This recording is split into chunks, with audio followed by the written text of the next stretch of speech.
Hola, ¿cómo están? And what is going on, guys? DarkScheme here, back once again with some more Overwatch gameplay, and this time I'm playing the character named Zarya. She is sort of a tank, but really she's more so an off-tank. She can take a decent amount of damage, but I think her true ability is trying to distract as many players as possible to try and kill her instead of her teammates. One of the biggest things, and I think the thing that I've noticed recently, is a lot of people don't really play the tank or the support role, at least not right now. It's open beta, so everybody kind of just wants to play their own character. They want to look at different characters and stuff like that. So definitely, I feel like I'm in a situation where I want to win, so I try and fill whichever role is needed, and I usually end up playing tank or support. And because of those reasons, I ended up playing Zarya and actually having the time of my life with that character. I think Zarya has quickly become one of my favorite characters, not only because she's a tank character, but for the fact that whenever she takes damage, she kind of builds up energy, and the higher the energy is, the more damage she can put out.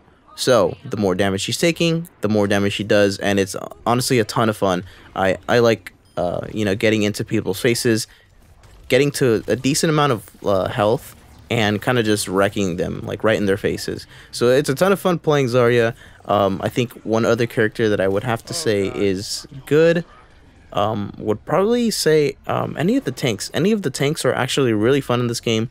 But if I am being real about every single character in the game, every single character is really good. So oftentimes I end up looking at the character roster and kind of just deciding what I needed. I think another character that is really good, one that I found I thought I was not going to like, but I ended up liking him a lot, was Lucio. And he's a support character. He's the roller skating or rollerblading character. And it turns out that he's actually a really good character, not only because he heals passively. He doesn't have to really look at anybody. People just have to be around him, or he has to be around his teammates to heal them. And the fact that he can do that while doing damage is insane. So as far as movement goes, it's kind of interesting for this game. I think that's one thing that isn't really emphasized, but the movement of every single character is a little bit different. Sure, you get those characters who move a little bit slower, like the tanks, or those characters that move a little bit faster, like the offense characters. Characters like Tracers move around so quick, it's kind of insane, but at the same time, they have low health, so if you get a lucky shot off, a lucky headshot as well, then that can stop them, kill them, and they end up having to respawn. But one of the things I did want to talk about is the movement for certain characters. It's kind of crazy to really think about, but it kind of works for what the game is. And I remember watching the documentary video made by GameSpot about Overwatch and kind of just how they built off of certain characters. Not only is it different for certain characters for speed, but also some characters have the ability to climb walls. Other characters have the ability to wall ride, which is, I think, exclusive only to Lucio. But for the most part, you have the ability to kind of traverse the area through whatever means your character has. I think one of the biggest one that the documentary, I remember them talking about, is having to build these maps, these game types, the objective games, around both the movement of Widowmaker and Pharah. And one of the reasons why is Widowmaker has this grappling hook, which essentially can take her anywhere. She can go from the ground, the flat ground, to the roof in just 2 seconds with that grappling hook. So she can easily get up top places where she's not really easily accessible, and kind of just is able to get away from most enemies. And Pharah has her boost ability, which kind of just shoots her straight up into the air, and then she can use her glide to keep her in the air for as long as it lets her. So those are the biggest movements I think that are in the game, but also looking at other characters like Genji and like Hanzo, who can run up straight up walls, is kind of interesting to really see. And I think that's definitely one of the things that as Overwatch continues to grow and develop, we will kind of see advanced characters using this movement to their ability. Not only is movement constrained to your character's movement, the abilities that they have, like I said, climb walls, run along walls, but it's also using your abilities to use that movement as well.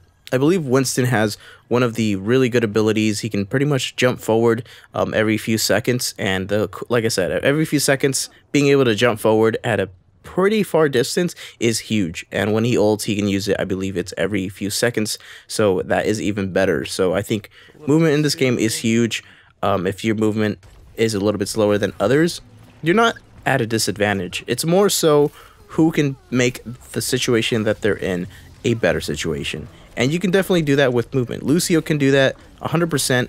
I mean, the fact that he can alternate from healing his teammates to giving them a speed boost is kind of huge, and the ability to even increase how fast that moves with his E ability, which increases the movement speed or the amount of healing done, it's I think a big deal. And I think one of the things that I've seen recently that not a lot of Lucios, specifically for me personally, I haven't really been doing this either. I've been kind of just staying around my teammates and staying in a healing mode and not really in the speed mode. I wish I had a little bit more gameplay with Lucio, but it was kind of more so those rare events in which I was using Lucio and not other characters. Definitely one thing that I want to learn a little bit more of is movement with every single character. For Zarya, it's kind of just more constrained. She's a tank. She doesn't have too many movement abilities. It's kind of just more so her defensive abilities. And so for the most part, you don't really have anything huge for movement. So you definitely rely on other characters. So even if your character that you're playing in the game doesn't have anything crazy for movement, I think there is definitely something there to look into when you're playing and making a team composition. If your team has, like I said, Lucio, you definitely want to be around that character so that you can move faster, get to the objective faster, or even get out of bad situations faster. But that is pretty much it for me today. Hopefully you enjoyed my little rant on movement.